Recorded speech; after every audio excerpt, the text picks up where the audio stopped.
मेरा नाम हैदर शाह है और मैं आदिल का पिता हूँ। आपको पहली खबर कब मिली कि आपका बेटा जो घोड़ा लेकर के गया था पहलगाम में, वो अब आपके बीच में नहीं रहा? हमें कम से कम 6 बजे पूरी ये खबर मिली, जब हमारे बेटा और मेरे चचेरे भाई वहाँ पहलगाम में गए, हॉस्पिटल में गए, और वहाँ से इन्होंने देखा तो वहाँ तब हमको खबर मिली कि ये अब इस दुनिया में नहीं रहे। उन्होंने बोला हमको, जो यहाँ से उधर इसको ढूंढने के लिए गए थे। आप परिवार के सबसे बड़े हैं। हाँ जी।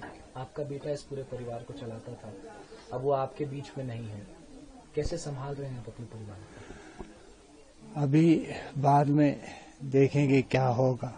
अभी इसी गम में हम मुब्तला है, यही गम है, अभी यही परेशानी है। देखेंगे बाद में क्या होगा। अगर कोई इंसाफ मिला या कोई न कोई बहाना मिला तो कुछ होगा। आदिल इंशाअल्लाह इतना बहादुर था कि वो जब आतंकी अंधाधुंध गोलियां चला रहे थे, कश्मीरियत को शर्मसार कर रहे थे, तब आपका बेटा आदिल उनकी बंदूकें छीन रहा था, उन बुज़दिलों से लड़ रहा था। क्या कहेंगे अपने बेटे की शहादत के बारे में? बहुत फख्र है, बहुत फख्र है उसकी शहादत पे।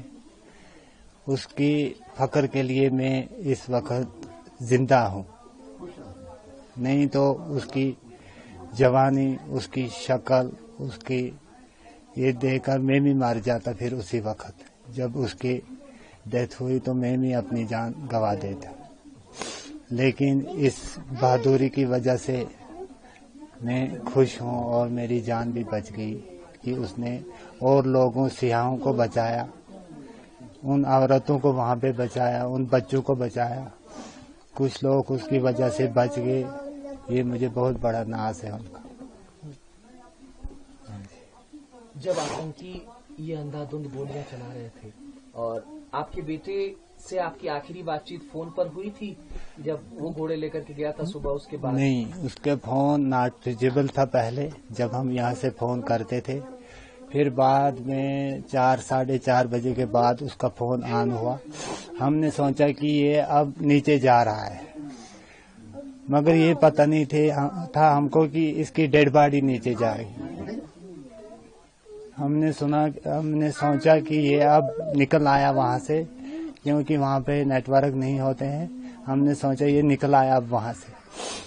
तो जब बाद में हम इंतजार करते रहे, जब शाम भी हो गई तो ये नहीं आया, तो फिर हम इस पूरे गम में मुब्तला हो गए।